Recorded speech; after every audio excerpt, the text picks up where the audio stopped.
કાપોદ્રા વિસ્તારમાં આવેલ એમિનેટ Hyundai showroom સામે ગ્રાહકનો ગંભીર આક્ષેપ સામે આવ્યો છે। ગ્રાહક ઘનશ્યામભાઈ પેથાણી દ્વારા જણાવવામાં આવ્યું કે તેમની હ્યુન્ડાઈ વેનુ ગાડીમાં નોર્મલ ટેકનિકલ ફોલ્ટ આવ્યો હતો। આ ફોલ્ટને લઈને છેલ્લા 45 થી 50 દિવસથી ગાડી શોરૂમમાં મૂકવામાં આવી છતાં આજ દિન સુધી ફોલ્ટ રિપેર કરવામાં આવ્યો નથી। ગ્રાહકનો આક્ષેપ છે કે હ્યુન્ડાઈ કંપનીના સીઈઓને અનેક વખત ઈમેલ કરવા છતાં કોઈ જવાબ મળ્યો નથી તેમજ શોરૂમના સ્ટાફ દ્વારા પણ સંતોષકારક જવાબ આપવામાં આવ્યો નથી। ઘનશ્યામભાઈ પેથાણીનો આરોપ છે કે ગાડી વોરંટીમાં હોવા છતાં પણ કંપની તરફથી ગંભીર બેદરકારી દાખવવામાં આવી રહી છે, જેના કારણે તેમને માનસિક અને આર્થિક ત્રાસ સહન કરવો પડી રહ્યો છે। હ્યુન્ડાઈ કંપનીની વેનુ ગાડીમાં આવેલા ફોલ્ટ અંગે યોગ્ય નિવારણ ન મળતા ગ્રાહકે ખુલ્લેઆમ રોષ વ્યક્ત કર્યો। હવે જોવાનું એ રહેશે કે હ્યુન્ડાઈ કંપની આ મામલે શું કાર્યવાહી કરે છે અને ગ્રાહકને ન્યાય ક્યારે મળશે। ઘનશ્યામભાઈ ભોળાભાઈ પેથાણી। શેના માટે આ ઊંડાઈના શોરૂમ આવ્યો હતો?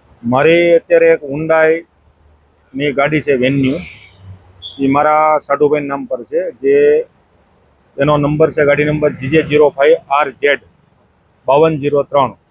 એ આજે હું દિવાળી પછી 1.5 મહિનાથી આ ગાડી શોરૂમની અંદર મેં મારા એક નોર્મલ ફોલ્ટની હિસાબે મેં ગાડી આપેલી હતી અને 1.5 મહિનાથી આ લોકો મને હેરાન કરે છે, પરેશાન કરે છે। હુન્ડાઈ એમિનેટ જે અહીંયા આપણે નામ દર્શાવેલું છે બરોબર, કે હુન્ડાઈ એમિનેટની અંદર જે આજની તારીખમાં અમારી ગાડીની અંદર નોર્મલ ફોલ્ટ છે છતાં અમને કોઈ રિસ્પોન્સ નથી મળતો અને ઉપરથી અમને ત્યાં ગેરવર્તન અને ગેરસમજથી વાત કરે છે અમારી જોડે અને અમારું આજની તારીખમાં કોઈ નિરાકરણ આવ્યું નથી। અને આજની તારીખમાં આવી જ રીતે જો કામ ચાલતું રહેશે તો આ હુન્ડાઈ એમિનેટ ક્યાં સુધી ચાલશે। અને બીજું કે હુન્ડાઈની અંદર કે હુન્ડાઈ કંપનીની અંદર અમે 10 થી 12 મેલ કરેલા છે, સીઓને પણ મેલ કરેલા છે, પણ સીઓના પણ આજની તારીખમાં અમારા એક પણ જવાબ અમારી પાસે આવેલો નથી। અમારા મેલનો કોઈ પણ રિસ્પોન્સ, કોઈ પણ જવાબ, કોઈ પણ વસ્તુ નથી મળેલું।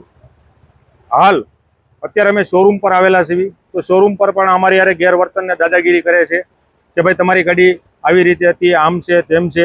તો આવી જ રીતે જવાબ મળે તો અમારે કોની પાસે જવું અને ક્યાં અમારે હેલ્પ કરવી, કોની પાસે અમારે હેલ્પ લેવી, કોની પાસે મદદ માગવી, એ અમને જ નથી ખબર પડતી કે શું કરવું અમારે એમ।